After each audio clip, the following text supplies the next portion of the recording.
Welcoming everyone to Flyover Footy and a fantastically happy Fallout. My name is Matt Baker, joined by Santiago Beltran. We're live streaming the day after. We're actually live streaming right after the City 2 game, but we are happy to be here, aren't we, Santi? Yes, it's so happy to be here for a Fallout after a win, which it has been a while. So it's been a while. It's been, to be exact, as far as home wins go, yeah. August 9th of 2025 against Nashville SC. That was the last time St. Louis won at home. Energizer Park has not exactly been a fortress for us here recently, and it's definitely been an evolution period, a growth period for City in 2026. But, you can't you can't understate just how important it is for this match to be a win.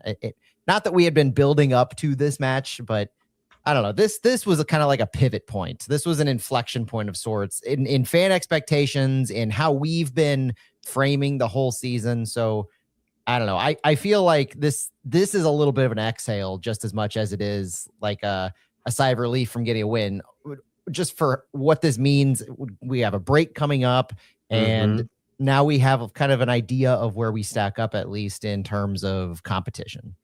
Yeah, this was a must win for me just because of the way the season started. And everybody's satisfied with the way within the team. Everybody's satisfied with what the team is doing, the way they are playing, but the results were not there. And just going into a break and then looking at what's ahead on the schedule, you had 3 away games coming up. So to me, this is it. This has to be it.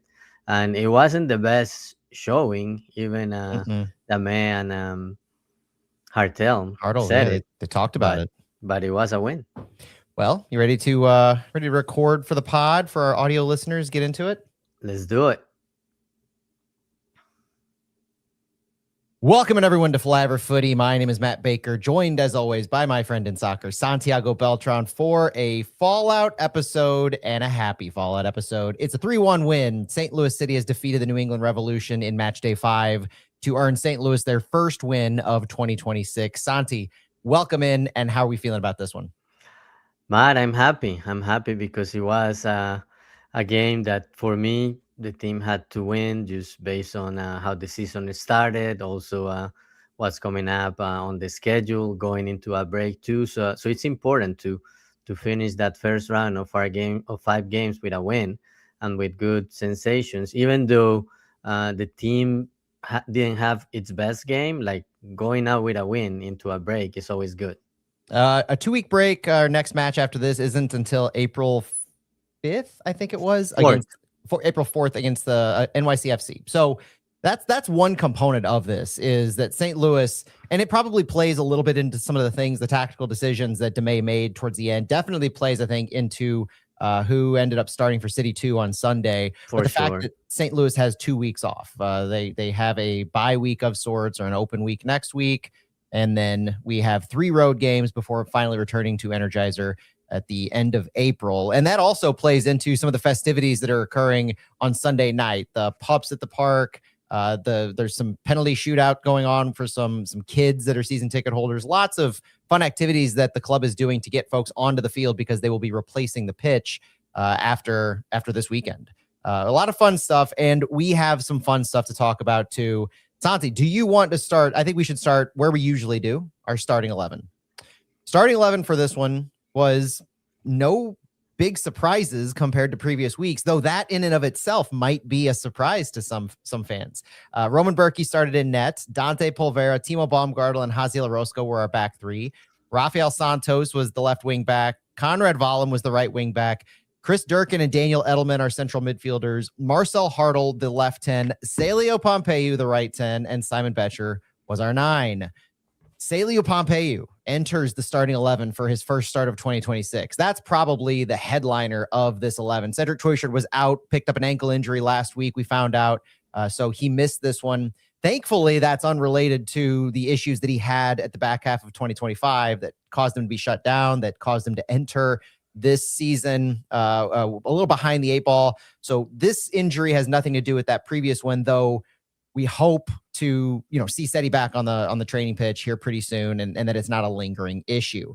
That said, Celio enters, and boy, are we going to talk about Celio here in just a second. But the other big, I would say, maybe opening acts, if Celio is the headliner here, you've got Simon Betcher remaining in the starting 11 and Conrad Wallem remaining in the starting 11. I feel those two players in particular had been a little bit of a lightning rod, and I called Simon Betcher the lightning rod coming into this match, just because the underperforming, especially of Betcher, but here lately of Conrad Wallem on that right wing back side, where Damet had given him this position. This is Conrad Wallem's position going into the season, along with everybody else with their consistency. And we just haven't seen the production prior to this game from either wingbacks, Rafa Santos, Conrad Wallem, and definitely haven't seen the production from Simon Betcher. So this game had a lot riding on it, whether Damet realizes it, understands it, will acknowledge it or not. I think from a fan base perspective, especially with 2 weeks off, there was a lot riding on the consistency of this 11 to me. And that's not even getting into the fact that it was Celio as the next man up after Toyshirt went down. Yeah, Celio on the starting 11 was definitely a surprise to me. I wasn't expecting it. Once it was announced that Sergei Toyshirt was going to be out, yeah, it crossed my mind, like maybe Celio can play there, but he has been playing on the left side, and where he has been most productive in his history with the team is on the left side. So I was thinking, how do Celio and Hartel play together? And Hartel also likes, he favors that left side. So I was thinking maybe not, maybe we will see Mackay Joyner, but in the end it was Celio. And just back to the other two, Betcher and Wallem, I think a lot of people had started to lose their patience with Betcher and maybe wanted to see Sergio Cordova, but I had a feeling Cordova wasn't going to start. That was my player interview this week, and he was very honest. He said, yeah, I'm still learning, getting used to the system. I still have some way to go. I feel good with the minutes I got, but I know there is still a lot of learning and getting used to the system for me to do. So I was like, he's not going to be the starter. Betcher is going to get one more. And then he scores. So now the debate is open, It definitely adds fuel to the fire. It's no longer a given, I think, that Sergio Cordova will be entered in the starting 11, regardless of his status with the team, because that's kind of the big, thing hanging over his head is that he's a DP player by designation right now, and he's on loan, and he has 9 more games left as an opportunity to showcase himself, to earn a full-time contract that we fully expect to not be a DP if he's signed long-term. But still, 9 matches when you're running a system that, yeah, you could put Cordova there at the right 10, which we saw him play that ish, I would say right 10-ish when he came in for Celio. But, that's not his out-and-out position. It's almost like when Betcher plays it, it's okay, you're wanting to keep that player on the field, but it's not doing him the biggest favor putting him there versus where you can really get the most out of him. Now, on Celio, I want to read from Yoann Damet's comments post-game on why Damet made the decision to start Celio. Damet said, we were looking to isolate him in a wide area. So we adjusted a little bit the plan with him. I think Conrad coming from behind and having him like a little bit more underneath the structure of the game changed quite likely. We had a first plan with more of a diamond in the middle. That changed back to a double pivot with 2 number 10s. I thought he did well. I thought he brought some energy. I would like to see him more connected to the game in terms of staying active and more involved, like at times. But I thought he created what we wanted him to create tonight. A little bit of chaos, a little bit of 1v1. The thing is to grow and to believe in himself in creating his position. But I thought it gave us a different look on that side. And I thought that sort of gave a different look to Conrad coming from behind and also being in support of Celio, which allows him to attack maybe a little bit more 1v1 because he knows he's got a defender in support that can make up in case he loses the ball. No, very happy. Again, Damet said, I think we're flexible. I think we've got a different plan, different ideas with different profile of players, and Celio gave us a different look tonight. Santi, I think there's a lot to break down there that will play into different areas of the game that we're going to evaluate. But right off the bat, this is the thing that a lot of people had been wanting to see Celio get the opportunity and acknowledgement that what he does is be creative and add the creativity on the ball in those 1v1 situations. He's brave. He's willing to take players on 1v1. And that's not a quality that I would say everybody possesses, and maybe pretty unique actually to what Celio can offer in just a willingness to go 1v1. The problem is the effectiveness on the ball in those 1v1 situations. We'll talk about all of that here in just a minute on, what his end of match stats ended up looking like. But at the same time, this isn't going to be a Celio is our savior episode. This isn't going to be a Celio can never start again episode. There is a happy middle ground there where we acknowledge what Damet says. You want to see Celio more connected to the games in terms of staying active and more involved, but he did create on the ball that led to other good things happening. It led to a positioning by Conrad Vollum. It led to the second goal. So there, and you let me know how you feel about Celio kind of in general in this game, because to me, I didn't see anything that says Celio has to be a no-brainer starter every single match. But at the same time, I did like what I saw that Celio offered from himself that benefited other players. It benefited Conrad Vollum. When you look at the heat maps of the players here, Celio as that right 10 was far wider than Cedric Toyshirt or even Songbin Zhang ever were earlier this season. And Conrad Vollum, compared to how he usually is with Rafa Santos on the other side, heat maps for both of those two players through 4 games were wide. I mean, they were just living on those wings. Santos continues to live on the wing, but in this match in particular, you're seeing Vollum start to enter that right channel. And that's where a big benefit of having Celio in the game was, to me, it's what he offered to Vollum and that different look holistically. So you look at how Celio changed the entire flow of what City was doing in their final third, especially on that right side. And then obviously he worked on the ball well enough to create the corner kick opportunity that led to the Chris Durkin goal. So it's not Celio in particular himself by himself as a player who can change the game and do just anything you need him to do because he's brave going 1v1. That's not what this is to me. It's how Celio's impact changes the game for others and the unique profile that he has in the ability and desire to go 1v1. Yeah, it's definitely what he does for the team. He gives the team a different look. And I also like seeing him with Wallem on that left side, and Damet commented on that Conrad had like more chances like to get involved and maybe to go behind and sometimes go to the middle. He had more presence in the box too. And back to the wing back on the left side, even though I didn't see it on the heat map, at times Rafa was like in the middle. He even had a shot from outside the box. He was way in the middle, and I was like, what is he doing over there? I saw him like 2-3 times. So that's another dimension. And yeah, when you look at the heat map, you see a lot like on the right side, but I think that was the plan.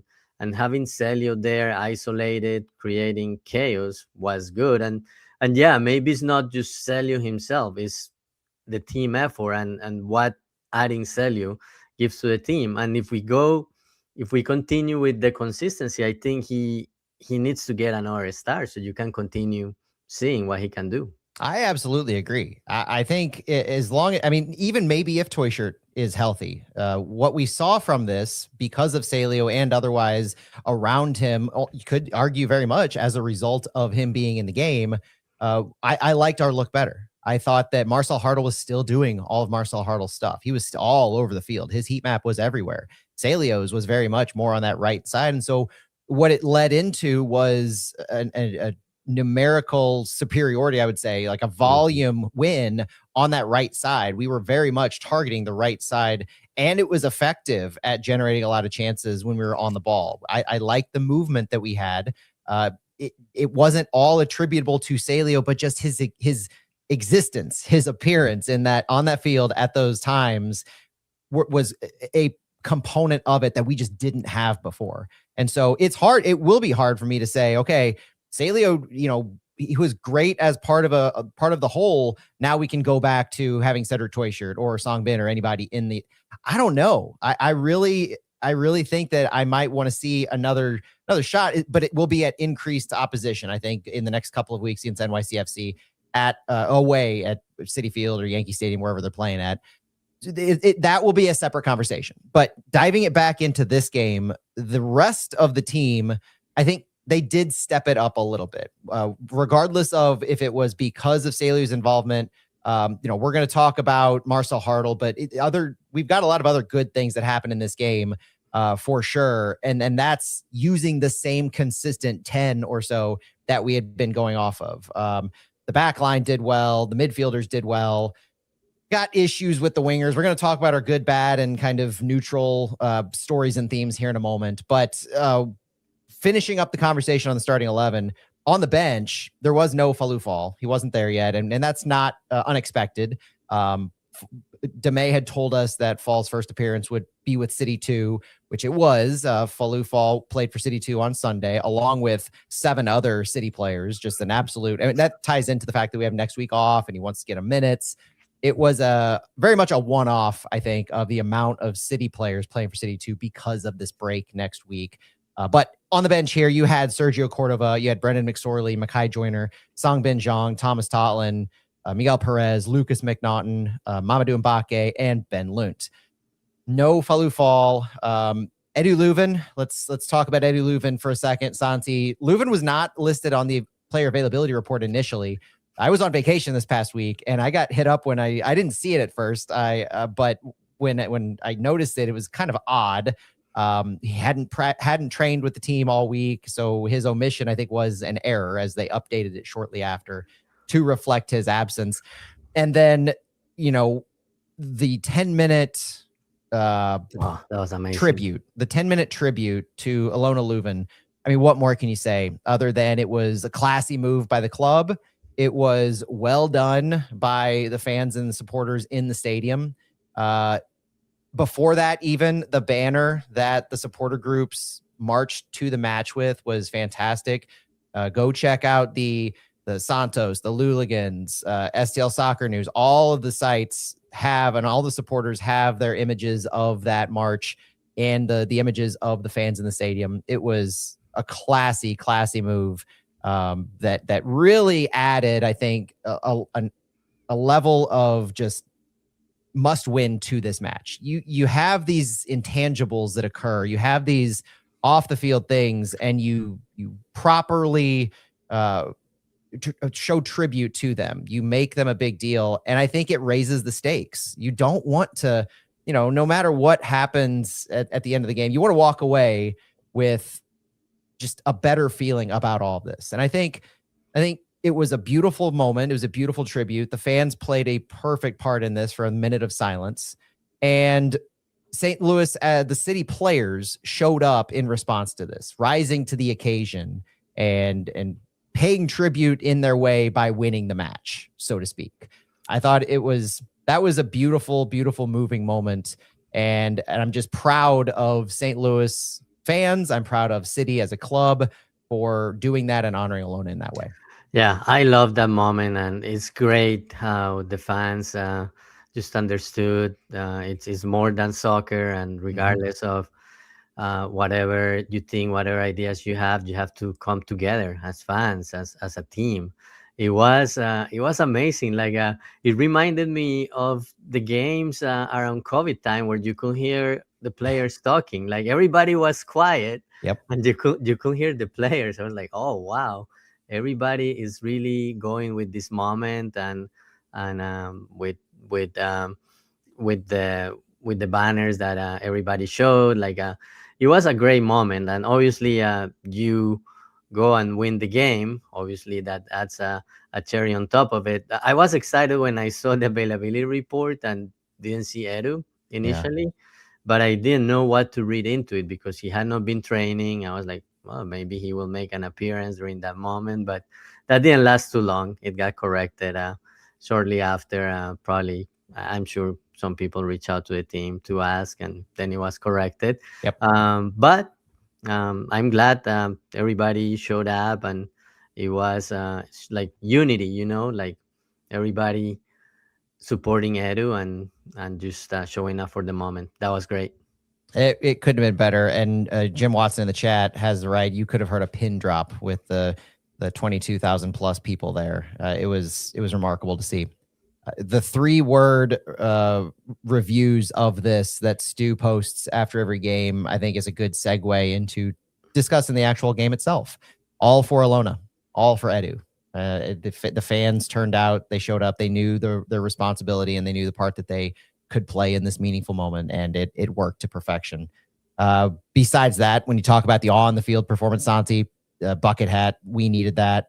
Jeremiah Simmons, winning is fun. There's a lot of just, I think, exhale moments here. Needed those points from Black Stars MCV. So much happiness. Still need Edu. We can win. Marcel mother effing Hartel, which the club posted that too. I saw that. I feel this wasn't, we pride ourselves on being a family-friendly show here, but if the club's going to post something like that, I think we can borrow from it. Yeah. We are back from Eric Randall. I like that one. So a lot of joyful moments here, a lot of really, really exciting thoughts. And so that leads into what we saw as good moments of this game, really highlight-worthy things in this game. And for me, it starts with Simon Betcher.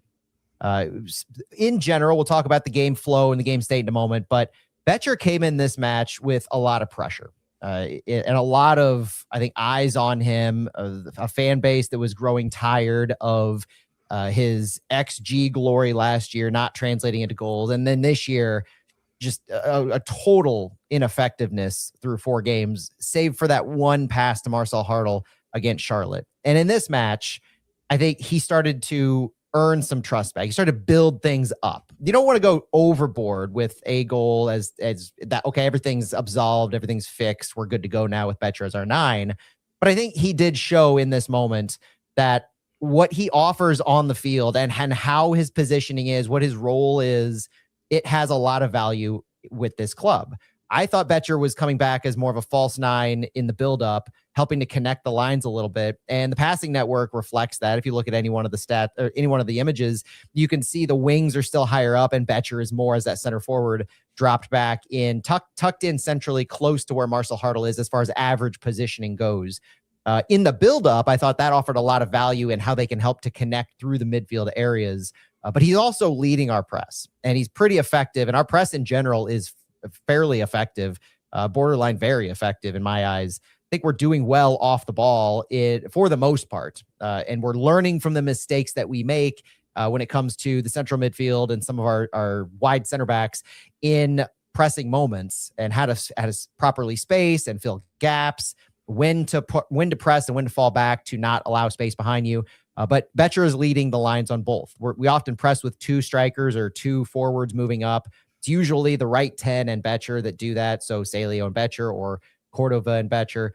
But Betcher was doing well. And I think in this match, the way that he scored the goal kind of reminds you that Betcher does have the talent to succeed in those moments, to not just to head the ball in or to have a quick one touch, but the dribbling and the skill it took Betcher to wrangle that. We'll talk about the actual goal in a little bit, but I was proud of Simon Betcher in this game.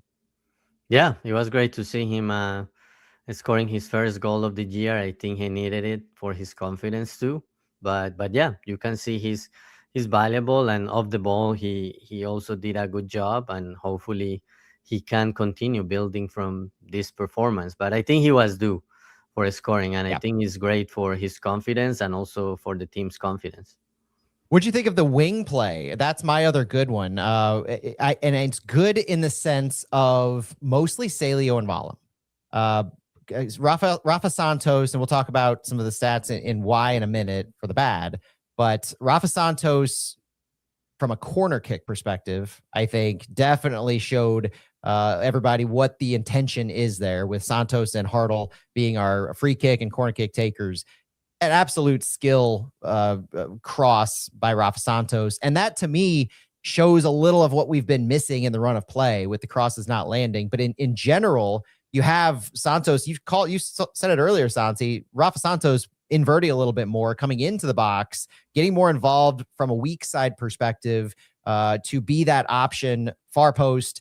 And that was, it didn't land a goal, but I think it showed a little bit of what we could have in those moments with a little bit more quality in timing, maybe not even touched. I think Santos had a nice hard shot there early on. And on the other side, on the right side, we talked a little bit about it, but when you have that wide 10 or second striker in Celio out there, I hesitate to even call him a 10. I know positioning wise, it was a 3-4-2-1, but what he was doing is not what Cedric Toyshirt was doing in a more traditional right 10 or dual 10 role. It was very much a right winger or a second striker off to the wide right area.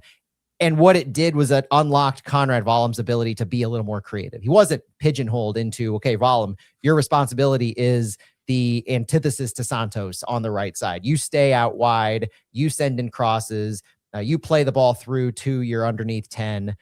It opened things up for Conrad Vollem. And that really feels like it's more natural in what he needs in that right wingback role. He needs the freedom and the ability to tuck underneath just as much as he does to move in those wide attacking areas. Conrad Vollem, when he talks about wanting to be in the attacking half and the attacking third more and involved in the buildup, it really feels like he's more comfortable in and around the box, not as much in that wide area, living and breathing, living and dying in some ways. But also Celio, what he did in those areas, I think it did two things as I reflect on it. It not only opened things up for Vollem, and Celio had the opportunities to go 1v1 and to hold the ball up just a little bit in those moments. But when those players are off to the right, it opens up a whole lot of space for Marcel Hartel to just be moving around. And I've always thought Marcel Hartel would excel as a single 10. We had a system that leveraged two high strikers, or maybe you have it's not really a 4-2-3-1, but basically give Hartel the freedom and flexibility to move around as he sees fit. And as a left 10 with Santos out on the left wing, it does give him a lot of space. But again, heat maps. Look at the heat maps. Hartel is all over the pitch because you've got Celio now outright.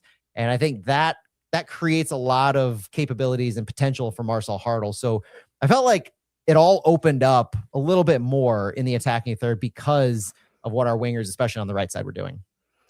Yeah, and you can say, yeah, I still need a lot of improvement on the crosses, but just seeing this new dimension with Celio on the right and giving more flexibility to Wallem to do other things, I really like that look, and it's something the team will continue looking at and trying to get better. I'm sure the coaching staff knows the crossing hasn't been great, and it's gonna continue working on it, but I really like seeing that Celio and Wallem combination on the right side. We have previously seen it on the left side. So when Celio was inserting the line, I was like, oh, these two are going to have good combinations and create some chaos in that right side. And I'm glad it came to fruition. But yeah, it's still a lot to improve. And we know it wasn't the best version of the team that we have seen so far.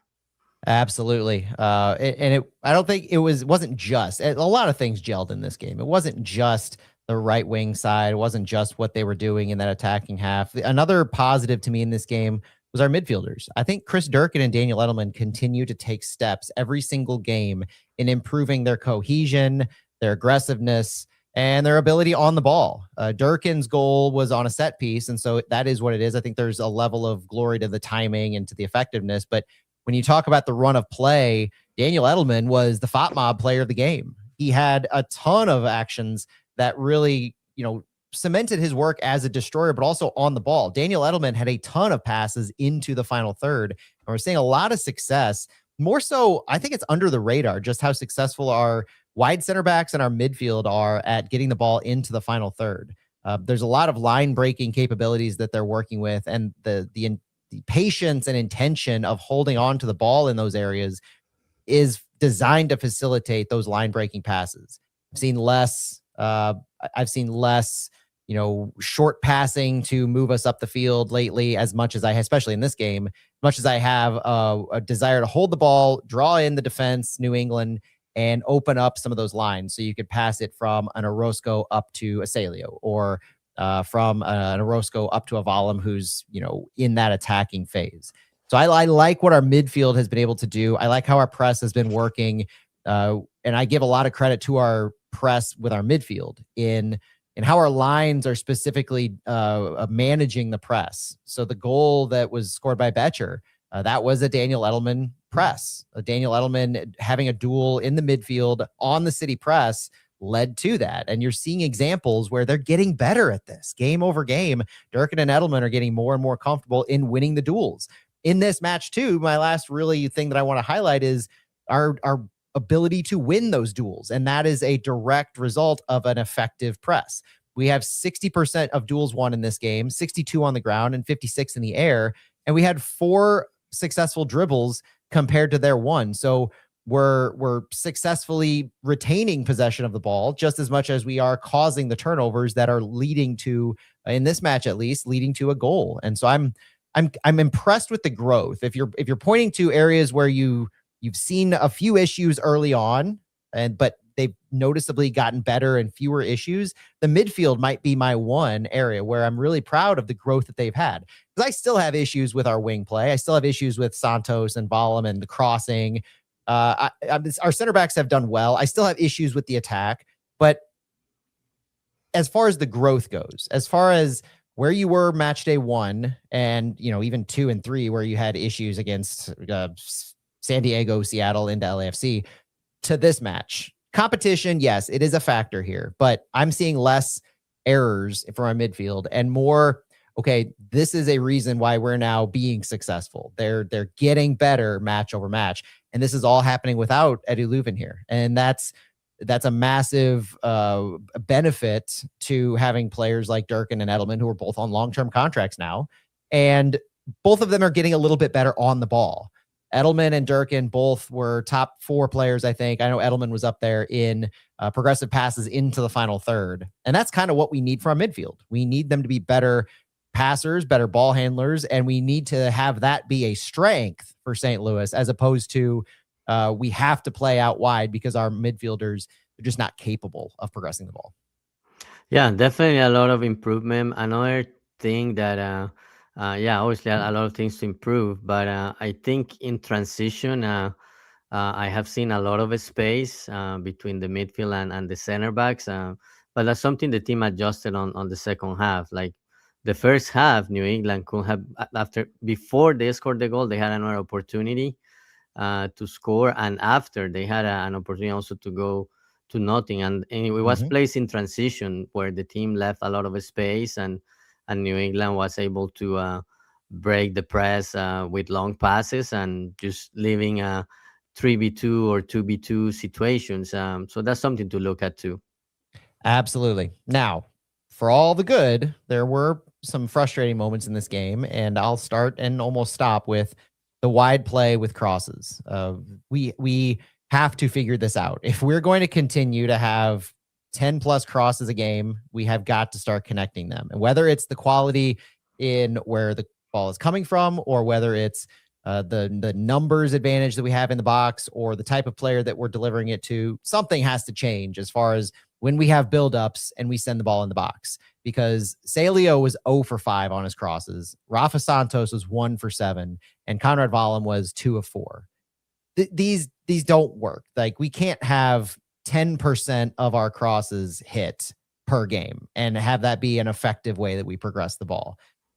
It's not sustainable, and it's not good tactics to devote a significant number of your chances in the box based off of these missed crosses. Because St. Louis had 21 touches in the opposition box in this game, and we had how many of these crosses failed? So it's like about a third of the time that we tried to get the ball in from successful touches versus adding on crosses.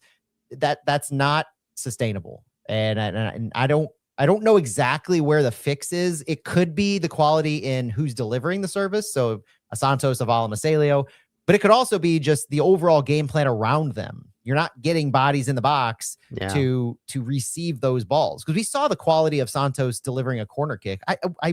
I fully believe it's there.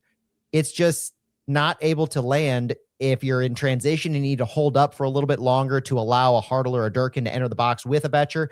Maybe you do that. Maybe that's a benefit to Celio, where he's willing to go 1v1 for a little bit longer and allow those other players, the support players, the time to enter the box and get numbers to deliver those crosses, and allow them to be a little more effective if you have the greater probability that it's going to hit versus just having Simon Betcher in the box against 3 or 4 defenders. Something needs to change in how and when we're generating these cross opportunities.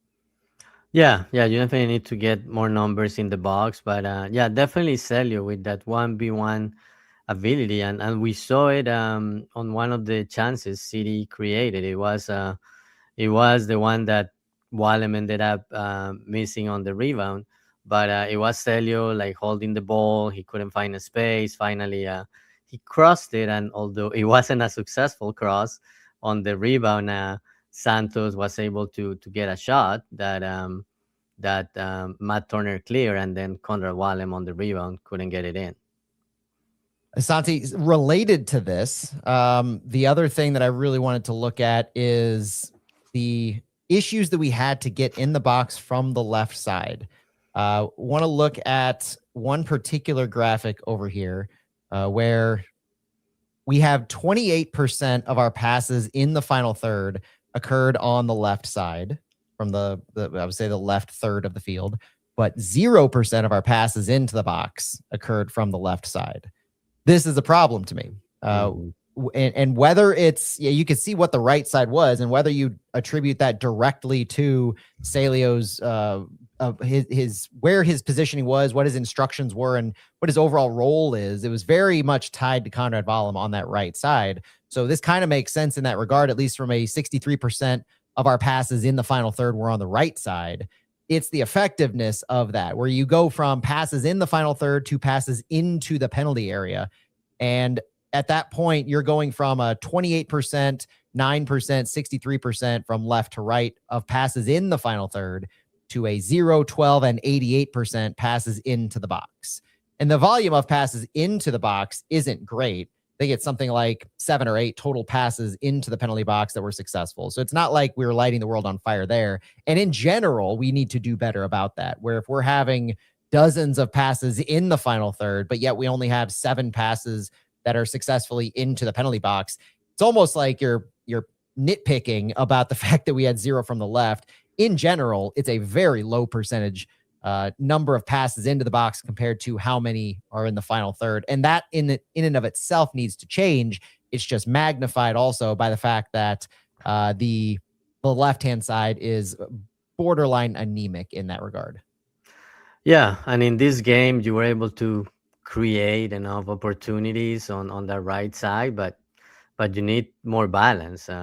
If like teams are gonna realize, oh, they only played on the right side, and they're gonna plan for that, so you will become too predictable. So definitely that left side needs to get more involved. It worked yesterday, and Celio had a good game. Wallem had a good game too, but you need to continue working on that left side so you have a dual threat and can keep teams second guessing. Santi, I mentioned earlier our back line and our midfield's movement into the final third. And I do want to give, I'm not sure if this is a good or a bad thing, but Jaziel Orozco, Daniel Edelman, and Dante Polvera led our team in passes into the final third. I think regardless of if that's what you want to see, because that's what that means about these line breaking passes that we mentioned. And I think it speaks to the patience in our buildup and how Timo Baumgartel and our wide center backs are looking to draw in the defenders, open up space higher up on the field, and look for what Roman Berkey does of looking for the top line at Betcher and then on down to see if you have an opening, and then finding that, actually making those line breaking passes versus building off of each other with the shorter passes. It's somewhat effective, at least in their pass completions, because all 3 of these guys have 90 plus or at least 85+% pass completions. So it's not just that they're moving it around horizontally amongst themselves. They are succeeding in getting these balls up to that areas. This game doesn't absolve everything in the final third.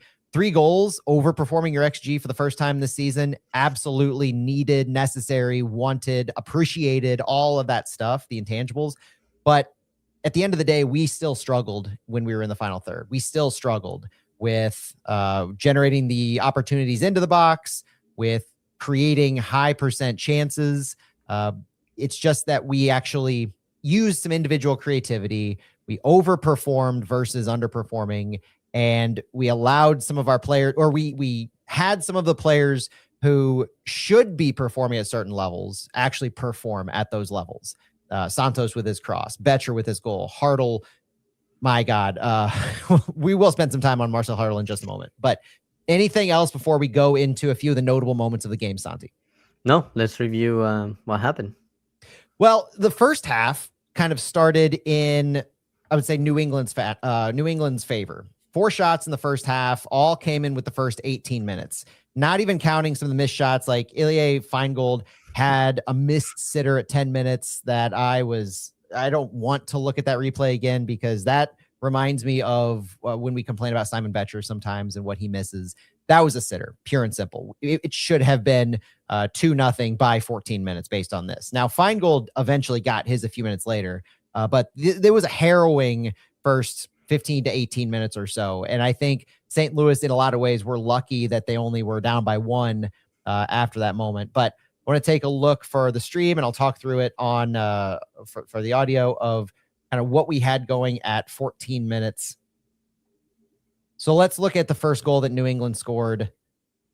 It was what Yoann Damet described from Celio Pompeo, I think, as being more connected to the game in terms of staying active. So you had what I would refer to as kind of a weak St. Louis press. St. Louis is kind of just allowing New England the ball. Celio was really standing behind Carlos Heel. And I want to draw back to that right really quick, because there wasn't any urgency for Carlos Heel in this moment. That was my biggest frustration with this when I look back on it. In the moment, I was concerned with Conrad Wallem being beaten to the end line. I was concerned with Rafa Santos and his positioning. But my biggest concern is just the lack of urgency that this team showed when New England was just slowly building on their wings. St. Louis wasn't aggressive at all. And it ended up beating them. So when they had the ball played into the end line, it was everybody chasing at that moment. Nobody was being proactive in forcing New England to do something different with the ball. And by the time our Carlos Heel played it up to the end line for Langoni, and he had beaten Conrad Wallem, we were chasing. We had dropped back deep enough that all of our center backs were collapsing on players near Langoni, near where the ball was. And it was Rafa Santos kind of left holding the bill in the box. And Santos himself was ball watching a little bit. It's hard not to make that notice when the ball is played in from Langoni. The ball gets to Feingold, and Santos was far post at about the 6-yard line, and he was left chasing that ball versus finding the man and guarding him. That was, I think, the biggest thing that, those two things probably. It was the lack of urgency and the aggression on what New England was doing in their build. But then once New England made a pass, made an attempt to go to the end line, we were just left chasing. Yeah, and I'm sure that's where Damet was saying Celio needed to be more active. If you look at that goal, he could have done better. It was a long possession by New England. There was before you showed the video, there was a sequence where City recovered the ball like for 2 seconds, but then couldn't keep it, and New England kept playing side to side and finding spaces, and a lot of things fell on that goal. But it's one of those things that there was a breakdown, and Celio could have done better with the press on Carles Hill, and from there it went downhill, and the team just couldn't avoid it. But to me, it also goes back to when the team regained possession and lost it after 3 touches. Very true. Very true. You don't have this happen many moments recently, but better care of the ball and quicker decision making, I think, is going to help with that. You're seeing it fewer and fewer in these games, but it's still rearing its ugly head. And when you have that happen and you're not able to turn the ball over as quick as possible, or even be aware that you should be trying to recover the ball as quick as possible there, this is what happens when you're not showing that aggressive off the ball. But after these few moments by New England, after the goal, there was one more shot at 18. City started to turn it around. There was that 23-minute shot by Rafa Santos that was deflected away by Matt Turner. Conrad Wallem, the ball just didn't fall to Wallem with the right bounce. and Volum ended up skying it high. That to me, that 23-minute opportunity that we generated was kind of the start of us turning it around and realizing the sense of urgency. There is a comment in the chat from Revs saying scoring during the minute of silence would have been soul crushing. And yeah, so the fact that New England had about 18 minutes of pretty consistent pressure, that would have been devastating. I don't want to give that one any more thought because that's horrifying to think about. After we had the 23-minute shot and opportunity from Santos and Volum, Simon Betcher's goal ended up happening at 29. This to me was a not just prototypical Yoann Damet off the ball opportunity being generated, but we actually saw something like this in preseason. When I saw this play unfold from Edelman to Betcher, this reminded me exactly of when we scored in preseason with Edelman's first assist in a city kit. It happened from a Matt Turner goal, a goal kick, basically. So he had the ball playing it out of the back. He crossed it over to the left side. We pinched them over on the left, 2 players pinching. Edelman then just charges, wins a duel, wins the ball, and immediately gets it up to Betcher. So Edelman starts this, and that's the first player we need to give flowers to, is Edelman's work in just bulldozing in the midfield. And then when Edelman is able to get the ball up to Betcher, nothing is a sure thing at this point. We need to just absolutely congratulate Simon Betcher on what he's able to do, wrangling the ball with one touch, playing it behind himself, basically, avoiding 3 New England defenders, and then scoring the goal. I mean, this was just a marvelous ball handling skills by Simon Betcher to be able to retain possession of the ball, retain control, and then shoot it up into the top bin. Betcher, this is the move that Betcher is needs to have more often. He's getting these opportunities, he's getting these chances, but it's this moment of finishing that we've been missing so sorely, and it happens quickly. It just that sometimes we're not talking about St. Louis being reliant on possession buildups. This is the other side of that. This is the other side of what St. Louis does off the ball that can lead to direct to goal work.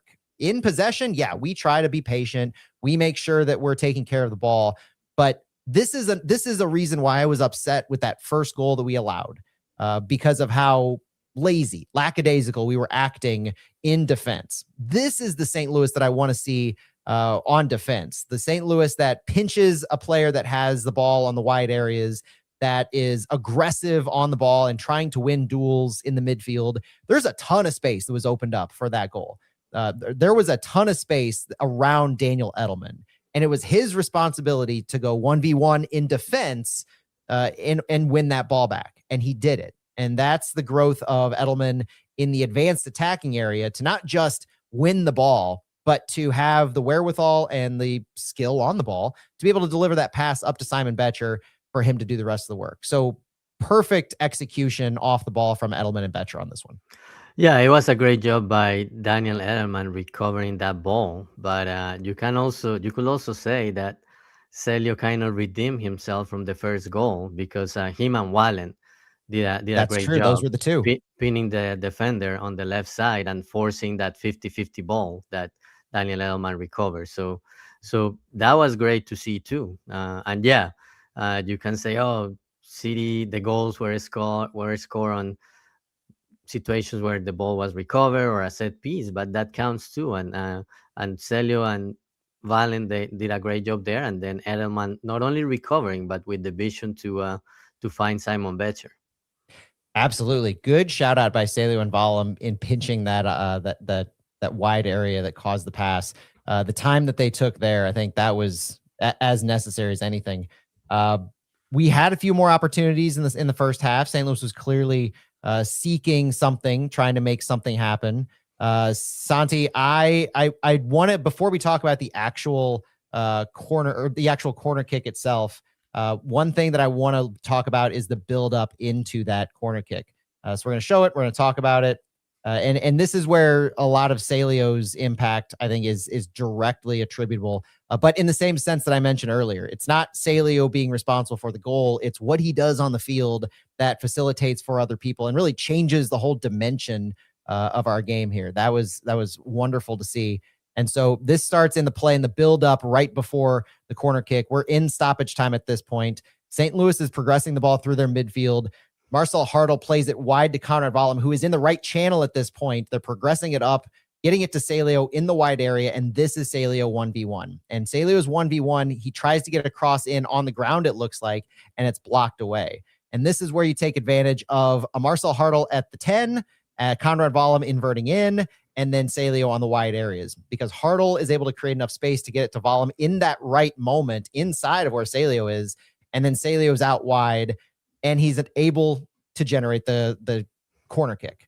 And so once the corner kick is generated, you have a Rafa Santos taking the shot, and you have a ton of New England Revolution players who are deep near the box. St. Louis, this was an Alex Langer special, I have no doubt, because St. Louis's ball move or off the ball movements here were fantastic. You had Durkin and Polvera right next to each other at the 6-yard line, and you had at least 7 New England Revolution players in front of Chris Durkin. Durkin, his only role is to remain where he is and use the space that everybody else clears for him. And he's able to get a perfect touch on that before he does his little penguin slide for the goal.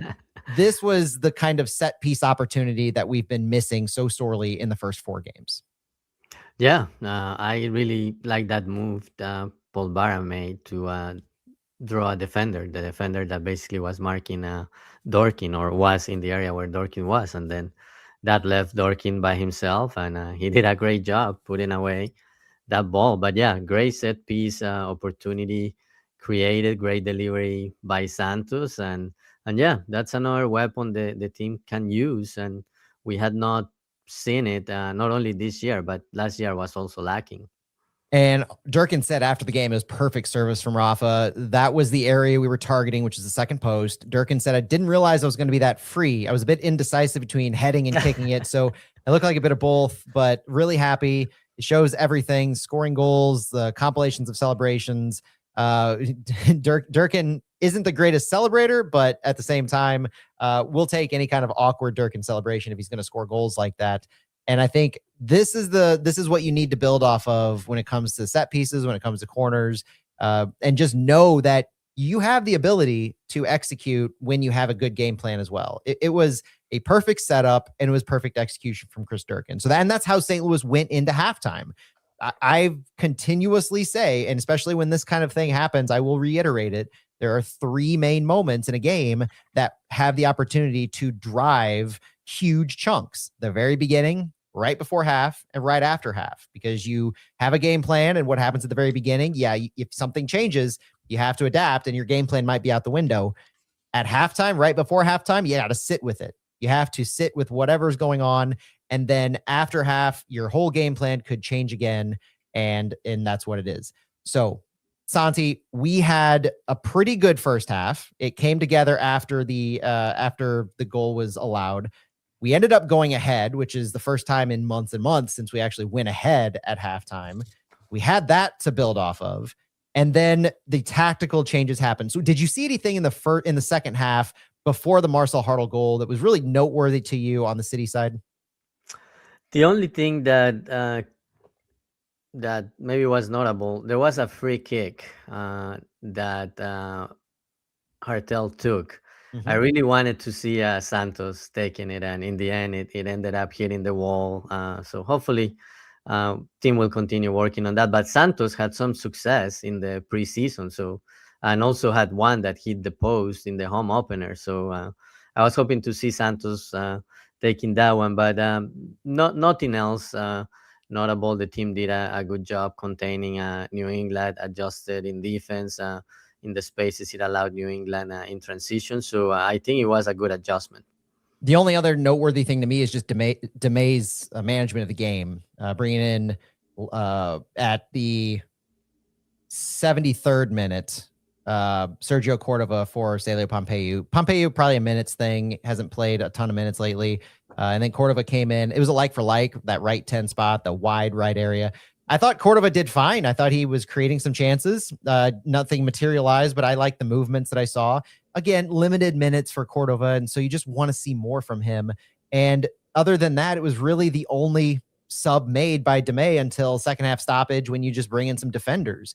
It's becoming a trend of Damet not using all of his subs and making his subs late in the game, except for when an injury or minutes restriction requires you to. Cedric Toyshirt coming to mind a couple times. But other than that, the subs are becoming a story in and of themselves in the lack of usage. You're seeing Makai Joyner get nothing. You're seeing Songbin having been basically relegated to the bench at this point, and I don't think he did anything on Sunday for City 2 to redeem himself.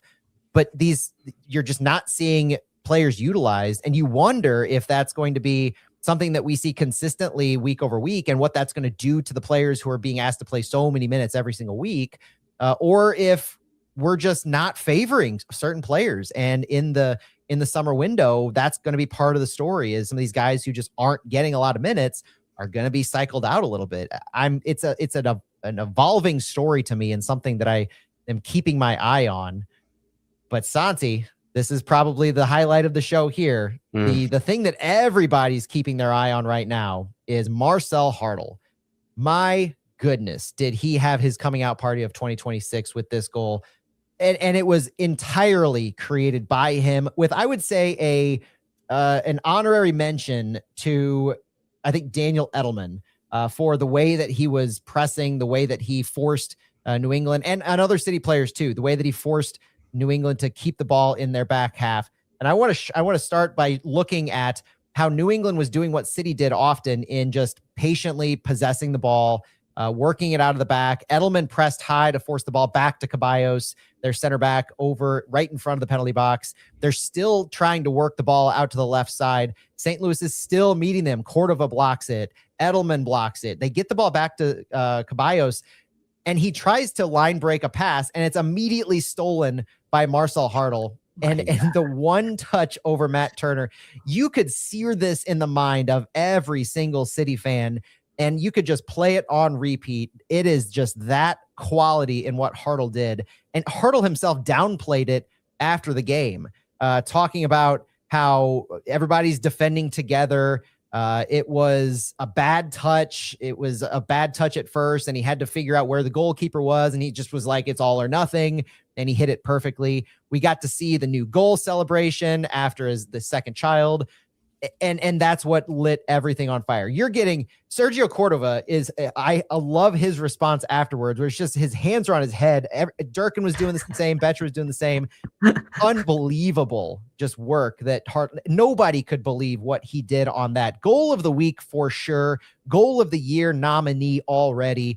It was picked up by Fox, Bleacher Report, ESPN, Apple. Everybody's talking about this the day after. And it's just, this is the skill and the quality that a player like Marcel Hartel can actually do when given the opportunity. This is what we talk about, the individual brilliance of high-quality players, where these moments happen. They get one shot and they take advantage of it. And it's an absolutely incredible move to volley after the intercepting touch, and then to have the ability to hammer it home at that location. I cannot wax poetic about this enough, Santi. What a golazo. I couldn't believe it. I couldn't believe it. When I saw he got the ball and it looked like he was gonna shoot it, I was like, this could be good. This could also be really bad. Could be one of those that goes really high or goes to the side, but he hit it perfectly. And Matt Turner was caught off position. I don't think it's his fault, because he was following what the defense was doing. But in the end, great shot, great moment for Hartel, and you can see the talent. The talent is there, and as he said, he went all or nothing, and it worked at a difficult moment where New England was looking for the equalizer, and this basically secure the 3 points for the team. It was the dagger at 83 minutes. It was the dagger for sure. And St. Louis held on. I said a minute ago, Damet made a couple defensive subs. Lucas McNaughton and Mamadou Mbake entering for Dante Pulvera and Haziel Orozco. Orozco seemingly cramped up a little bit, and I think needed fresh legs to finish it out. That was good to see. I saw Phil Grooms made a comment about Lucas McNaughton entering, a 31-year-old center back entering when you've got some kids that you could play. I think this moment, and I'm not disagreeing with Phil at all, but this moment to me was two things. It was, you got a bye week next week, and you need to close out a game. So at this point, 89, 90 minutes in, it's all about securing what you need to. And it's pretty obvious at this point that, especially with Falou Fall not yet back, and there's something going on with Mbake as far as being favored in a first role. Lucas McNaughton is right there with Mbake right now as the next choice center back. I think he's come in a couple times to end a game.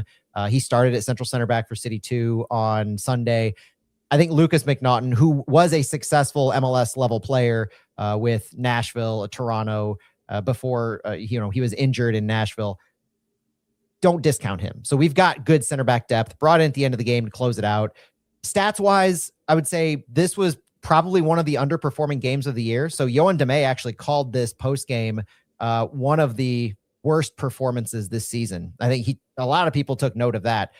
He's saying that if you look at the game, and then you could argue, like with the win, where do we stand with the performance? Two halves. In the first half, Damet said, I thought we were a little bit disconnected in terms of our structure. Felt like we gave too much space. We were a little bit late in terms of shifting, in terms of defending. And that's where I thought you could increase the amount of running our midfielders had to do. So you tell that to Chris and Danny. They worked really hard again tonight, and they covered a lot of ground. But in the second half, we were a little more in control of the space, a little bit more the way we looked in the past 4 games. So he gave credit to the guys, and it was an interesting notion because you're still limiting what New England was doing. 1 shot on goal, 4 shots in each of the halves. So even though you're not doing as well as you might have before, the stats still tell a pretty good story defensively, at least. St. Louis had more touches in the opposition box. They had more passes in the final third. And when all is said and done, New England did have more passes in the opposition half. So St. Louis was limiting the effectiveness and the efficiency of New England's passing. I think in general, this was a pretty well-oiled game with a lot of takeaways that you could really improve upon. And I did love how Simon Betcher got in Matt Turner's face on that one. That was great to see. I saw at the end of the game, they went and greeted each other, and it was it was during the game. But yeah, I love when he gets on the opponent's head. I like that part of his game.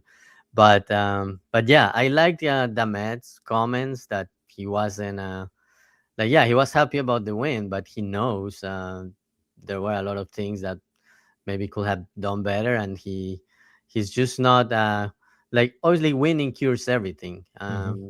And it's great to get 3 points, but I like that he wasn't pleased with the overall performance. I like that.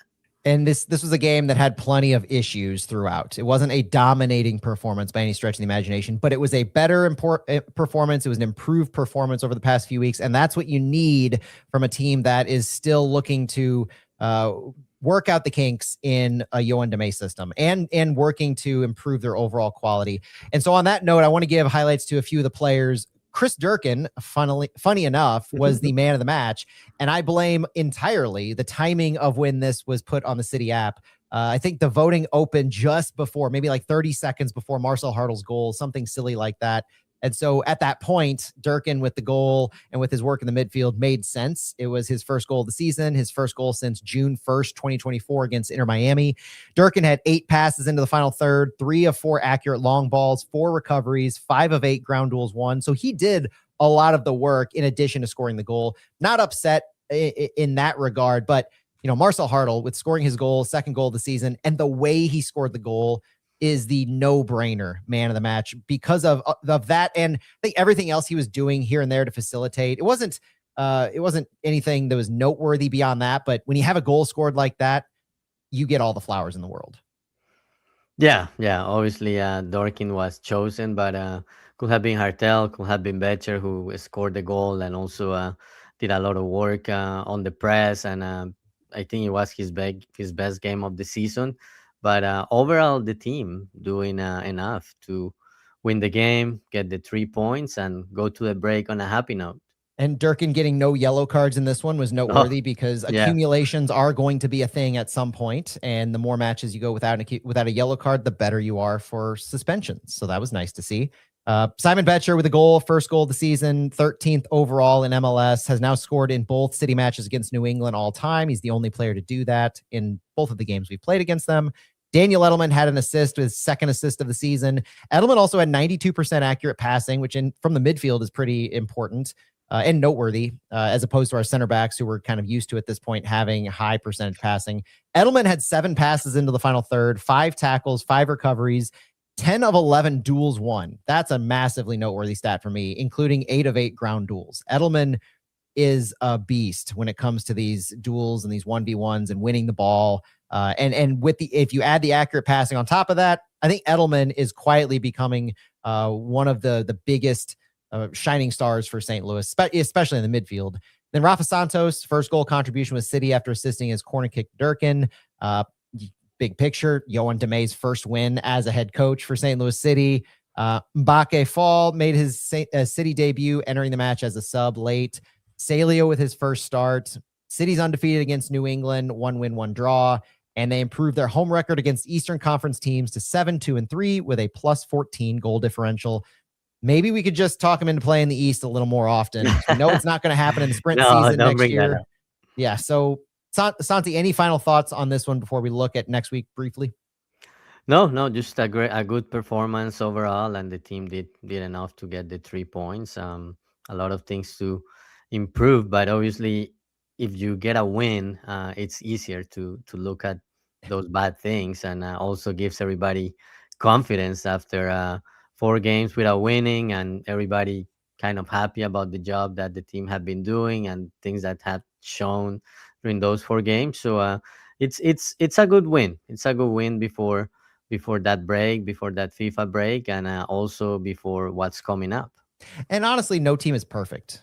We talked about needing to see evolution and growth from this team, and you have to have those moments where you convert and you overperform what the underlying numbers say. We can't talk about XG all the time.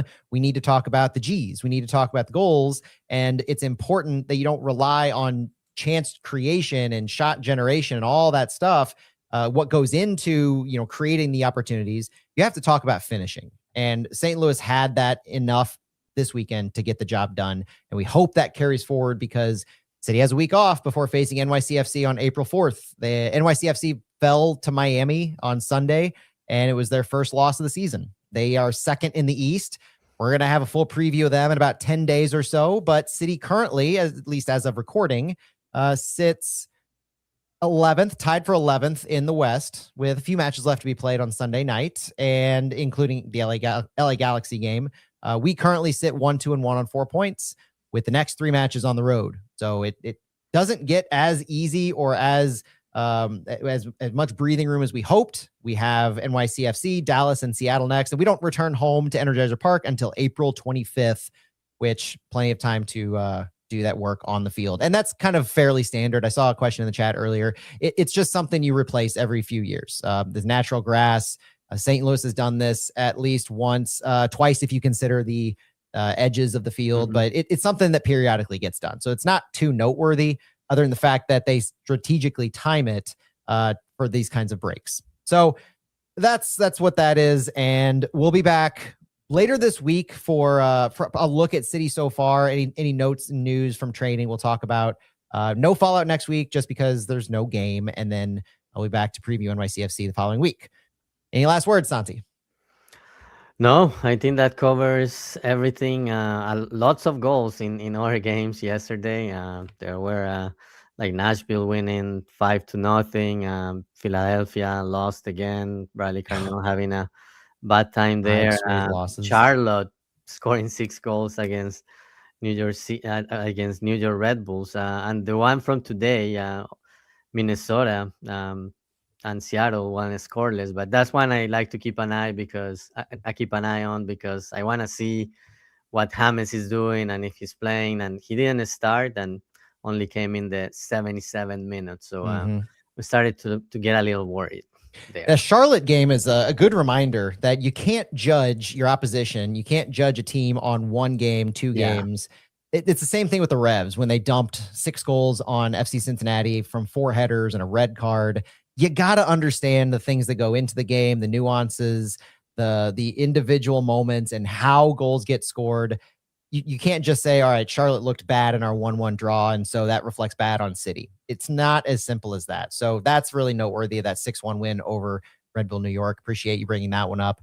And then, we've got a couple late Sunday night games if you're watching us live, and otherwise, we thank you for joining us on this fallout look at a 3-1 St. Louis City win, our first win of the year. We hope for buckets more here in the next few weeks. Enjoy the next week as we have a little bit of a break, and then we'll we'll see you on the other side. And we'll have something later this week for you. Look at City so far and any news and notes, like I said. Santi, thanks for joining me for Santiago Beltran. My name is Matt Baker. Thank you all for joining us on this Fallout, and we'll talk to you later. Vamos City. Yeah, Bradley Carnell's in a rough spot, Santi. Oof, oh, yeah. my goodness. 5 losses in a row. He's got Andre Blake saying, I've never experienced anything like this. And it's crazy. I mean, there's layers to this that, I mean, it's just not good for Carnell.